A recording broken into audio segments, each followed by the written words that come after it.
ನಮಸ್ತೆ ವೀಕ್ಷಕರೇ, ವಿರಾಟ್ ನ್ಯೂಸ್ ಚಾನಲ್ಗೆ ನಿಮ್ಮೆಲ್ಲರಿಗೂ ಸ್ವಾಗತ. ಮೊನ್ನೆ ನಡೆದಂಥ ಬಿಜೆಪಿಯ ಚಿಂತನ ಮಂಥನ ಕಾರ್ಯಕ್ರಮದಲ್ಲಿ ಒಂದು ರಮಣ ರೆಸಾರ್ಟ್ನಲ್ಲಿ BL ಸಂತೋಷ್ ಅವರು ಸಹ ಒಂದು BY ವಿಜೇಂದ್ರ ಅವರನ್ನು ಸಹ ಆಡಿ ಹೊಗಳಿದ್ದಾರೆ. ಹಾಗಾದರೆ BL ಸಂತೋಷ್ ಅವರು ಬಿಜೆಪಿ ರಾಜ್ಯಾಧ್ಯಕ್ಷರಾದ BY ವಿಜೇಂದ್ರ ಅವರನ್ನು ಹೊಗಳಿಕಲು ಕಾರಣ ಏನು? ಹಾಗಾದರೆ ಅಮಿತ್ ಶಾ ಅವರ ಲೆಕ್ಕಾಚಾರ ಏನಾಗಿದೆ ಮುಂದಿನ ಚುನಾವಣೆಯಲ್ಲಿ ಅನ್ನೋದನ್ನ ನಾವು ನಿಮಗೆ ತಿಳಿಸ್ಕೊಡ್ತಾ ಹೋಗ್ತೀವಿ ವೀಕ್ಷಕರೇ. ಅದಕ್ಕೂ ಮುಂಚೆ ನಮ್ಮ ಚಾನಲ್ನ ನೀವು ಸಬ್ಸ್ಕ್ರೈಬ್ ಮಾಡಿಲ್ಲ ಅಂದರೆ ದಯವಿಟ್ಟು ಸಬ್ಸ್ಕ್ರೈಬ್ ಮಾಡ್ಕೊಳ್ಳಿ ಮತ್ತು ಬೆಲ್ ಬಟನ್ ಮೇಲೆ ಕ್ಲಿಕ್ ಮಾಡಿ. ವೀಕ್ಷಕರೇ, ಅಮಿತ್ ಶಾ ಅವರ ಲೆಕ್ಕಾಚಾರ ಏನು ಅಂತ ನೋಡೋದಾದರೆ, ಅಂದ ಹಾಗೆ BL ಸಂತೋಷ್ ಅವರು ಸಹ ಇದ್ದಕ್ಕಿದ್ದ ಹಾಗೆ ವಿಜೇಂದ್ರ ಅವರ ಪರ ನಿಂತಿರುವುದು ಯಾಕೆ? ಬಿಜೆಪಿ ಮೂಲಗಳ ಪ್ರಕಾರ BL ಸಂತೋಷ್ ಅವರು ಇದ್ದಕ್ಕಿದ್ದಂತೆ ಬದಲಾಗುವುದಕ್ಕೆ ಕೇಂದ್ರ ಗೃಹ ಸಚಿವ ಅಮಿತ್ ಶಾ ಅವರೇ ಕಾರಣ ಅಂತಲೂ ಸಹ ಹೇಳಲಾಗ್ತಾ ಇದೆ.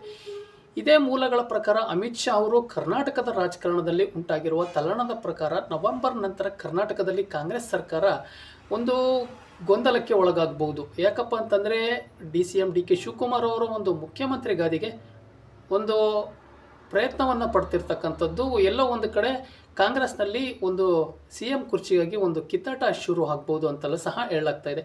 ಕರ್ನಾಟಕದಲ್ಲಿ ಕಾಂಗ್ರೆಸ್ ಸರ್ಕಾರ ಈ ಒಂದು ಅಧಿಕಾರದ ಹಂಚಿಕೆಯ ಮಾತುಕತೆ ಚಾಲ್ತಿಯಲ್ಲಿದ್ದರೂ ಮುಖ್ಯಮಂತ್ರಿ ಸಿದ್ದರಾಮಯ್ಯನವರು ಅಧಿಕಾರ ಬಿಟ್ಟು ಕೊಡಲು ಸಹ ತಯಾರಾಗುವುದಿಲ್ಲ. ಹೀಗಾಗಿ ಈ ಸಂದರ್ಭದಲ್ಲಿ ಒಂದು ಕಿತ್ತಾಟ ಶುರು ಆಗಬಹುದು ಕಾಂಗ್ರೆಸ್ ವಲಯದಲ್ಲಿ. ಹೀಗೆ ಅವರು ಪಟ್ಟು ಬಿಟ್ಟು ಕೊಡೋದಿರುವುದಿಲ್ಲ ಎಂದರೆ ಪಕ್ಷದ ವರಿಷ್ಠರು ಹಠ ಮಾಡುವುದಿಲ್ಲ. ಕಾರಣ, ಕರ್ನಾಟಕದಲ್ಲಿ ಹೈಂದ ವರ್ಗವನ್ನು ಸಹ ಸಿದ್ದರಾಮಯ್ಯನವರು ಯಾವ ಲೆವೆಲ್ನಲ್ಲಿ ಕನ್ಸಾಲಿಡ್ನಲ್ಲಿ ಮಾಡಿದ್ದಾರೆ ಅಂತಾರೆ ಅಂದರೆ, ಅವರ ಇಚ್ಛೆಗೆ ವಿರುದ್ಧವಾಗಿ ತೀರ್ಮಾನ ತೆಗೆದುಕೊಂಡರೆ ಸರ್ಕಾರ ಅಲ್ಲಾಡುವುದು ನಿಶ್ಚಿತ. ಹೀಗಾದಾಗ CM ಹುದ್ದೆಗೆ ಲಗ್ಗೆ ಹಾಕಿರುವ CM DK ಶಿವಕುಮಾರ್ ತಮ್ಮ ಬೆಂಬಲಿಗರೊಡನೆ ಕಾಂಗ್ರೆಸ್ ತೊರೆಯುತ್ತಾರೆ. ಹೀಗೆ ಹೊರಬರಲಿರುವ DK ಶಿವಕುಮಾರ್ ಅವರ ಜೊತೆ ಗಣನೀಯ ಸಂಖ್ಯೆಯ ಶಾಸಕರು ಅವರ ಜೊತೆ ಒಂದು ತಮ್ಮ ಬೆಂಬಲಿಗರೊಡನೆ ಕಾಂಗ್ರೆಸ್ ತೊರೆಯುತ್ತಾರೆ. ಹೀಗೆ ಹೊರಬರಲಿರುವ DK ಜೊತೆ ಗಣನೀಯ ಸಂಖ್ಯೆಯ ಶಾಸಕರು ಬರದೇ ಇರಬಹುದು. ಆದರೆ ಅವರ ಜೊತೆ ಒಂದಷ್ಟು ಶಾಸಕರು ಹೊರಬಂದರೆ ಸರ್ಕಾರವನ್ನು ಅಲುಗಾಡಿಸುವ ಕಸರತ್ತು ಆರಂಭವಾಗಲಿದೆ. ಒಂದು ಸಲ ಈ ಕಸರತ್ತು ಆರಂಭವಾದರೆ ಬಹುಬೇಗ ಅದನ್ನು ತಾರ್ಕಿಕ ಹಂತಕ್ಕೆ ತಲುಪಿಸಬಹುದು ಎಂಬುದು ಅಮಿತ್ ಶಾ ಅವರ ಲೆಕ್ಕಾಚಾರ ಅಂತಲೂ ಸಹ ಹೇಳಲಾಗ್ತಾ ಇದೆ. ಅವರು ಈ ಲೆಕ್ಕಾಚಾರದ ಅರ್ಥವೆಂದರೆ ಕರ್ನಾಟಕದಲ್ಲಿ ಮಧ್ಯಂತರ ಚುನಾವಣೆಗೆ ವೇದಿಕೆ ಸಿದ್ಧವಾಗಲಿ ಎಂಬುದೇ ಹೊರತು ಬೇರೆ ಏನೂ ಅಲ್ಲ. ಹೀಗೆ ಕರ್ನಾಟಕದ ರಾಜಕಾರಣದ ಬಗ್ಗೆ ಅಮಿತ್ ಶಾ ಅವರು ಹಾಕಿದ ಲೆಕ್ಕಾಚಾರವೇನಿದೆ, ಈ ಲೆಕ್ಕಾಚಾರಕ್ಕೆ ಪೂರಕವಾದ ಹೆಜ್ಜೆ ಇಡಲು ಸಂತೋಷ್ ಅವರು ಸಹ ಹೊರಟಿದ್ದಾರೆ. ಏಕೆಂದರೆ ಕರ್ನಾಟಕದಲ್ಲಿ ರಾಜಕೀಯ ಒಂದು ಕೋಬೆ ಶುರುವಾದಾಗ ಕಾಲದಲ್ಲಿ ರಾಜ್ಯ ಬಿಜೆಪಿಯ ಸೈನ್ಯ ಒಗ್ಗಟ್ಟಿನ ಪ್ರತಿರೂಪವಾಗಿರಬೇಕೇ ಹೊರತು ಕಿತ್ತಾಟ ಆಗಬಾರ್ದು.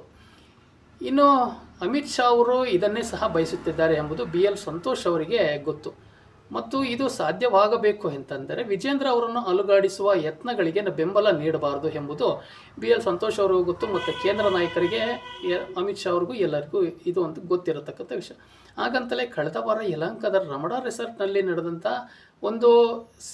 ನಡೆದ ಪಕ್ಷದ ಸಭೆಯಲ್ಲಿ ಆಚಾರು ಶಾಂತಿ ಮಂತ್ರವನ್ನು ಸಹ ಜಪಿಸಿದ್ದಾರೆ. ಹಾಗಂತಲೇ ಕಳೆದ ವಾರ ಈ ಒಂದು ರೆಸಾರ್ಟ್ನಲ್ಲಿ BL ಸಂತೋಷ್ ಅವರು ಸಹ ವಿಜೇಂದ್ರ ಅವರನ್ನು ಆಡಿ ಹೊಗಳಿದ್ದಾರೆ. ಅಷ್ಟೇ ಅಲ್ಲ, ಇನ್ನು ಮುಂದೆ ಪ್ರತಿ ವಾರ ಸಹ ಕರ್ನಾಟಕಕ್ಕೆ ಬರುತ್ತೇನೆ, ಸಂಘಟನೆಯನ್ನು ಬಲಿಷ್ಠಗೊಳಿಸುವ ಯತ್ನಕ್ಕೆ ಸಹ ಕೈ ಜೋಡಿಸ್ತೀನಿ ಅಂದು ಸಹ ಅವರು ಹೇಳಿದ್ದಾರೆ. ಹಾಗಾಗಿ ಮುಂದಿನ ದಿನಗಳಲ್ಲಿ ಈ ಒಂದು ಒಗ್ಗಟ್ಟಿನ ಮಂತ್ರವನ್ನು ಏನು ಜಪಿಸಿದ್ದಾರೋ ಮುಂದಿನ ದಿನಗಳಲ್ಲೂ ಸಹ ಈ ಒಂದು ಪ್ರಯತ್ನಕ್ಕೆ BJP ಕೈ ಹಾಕಿದೆ. ಮುಂದಿನ ದಿನಗಳಲ್ಲಿ ಕಾಂಗ್ರೆಸ್ CM ಗಾದಿಗೆ ಕಿತ್ತಾಟ ಶುರುವಾಗಿ ಕಾಂಗ್ರೆಸ್ ಸರ್ಕಾರ ಪತನವಾಗುತ್ತೆ ಅನ್ನೋ ಒಂದು ಯೋಚನೆಯನ್ನು ಇಟ್ಕೊಂಡು BJPಯ ಗಟ್ಟಿಯಾಗಿ ಸಂಘಟನೆಯನ್ನು ಬಲಗೊಳಿಸುವ ನಿಟ್ಟಿನಲ್ಲಿ ಈ ಚಿಂತನ ಮಂಥನ ಕಾರ್ಯಕ್ರಮವನ್ನು ಯಶಸ್ವಿಯಾಗಿ ನಡೆಸಿರೋದು ಮತ್ತು BY ವಿಜೇಂದ್ರ ಅವರ BL ಸಂತೋಷ್ ಅವರು ಹೊಗಳಿರೋದು, BL ಸಂತೋಷ್ ಅವರು ವಿಜೇಂದ್ರ ಅವರನ್ನು ಹೊಗಳಿರೋದು BY ವಿಜೇಂದ್ರ ವಿರೋಧಿಗಳಿಗೆ ನುಂಗಲಾರದ ತುತ್ತಾಗಿದೆ ಅಂತಲೂ ಸಹ ಹೇಳಲಾಗ್ತಾ ಇದೆ. ಹಾಗಾಗಿ ಮುಂದಿನ ದಿನಗಳಲ್ಲಿ ಇದು BJPಯ ಒಗ್ಗಟ್ಟಿನ ಮಂತ್ರ ಇನ್ನು ಎಷ್ಟರ ಮಟ್ಟಿಗೆ ಯಶಸ್ವಿಯಾಗುತ್ತೆ ಅನ್ನೋದು ನಾವೆಲ್ಲರೂ ಕಾದು ನೋಡೋಣ ವೀಕ್ಷಕರೇ. ನಮ್ಮ ಮಾಹಿತಿ ನಿಮಗೆ ಇಷ್ಟ ಆಗಿದ್ದರೆ ದಯವಿಟ್ಟು ನನ್ನ ಚಾನಲ್ನ ಸಬ್ಸ್ಕ್ರೈಬ್ ಮಾಡಿ ಮತ್ತು ಬೆಲ್ ಬಟನ್ ಮೇಲೆ ಕ್ಲಿಕ್ ಮಾಡಿ. ಧನ್ಯವಾದಗಳು.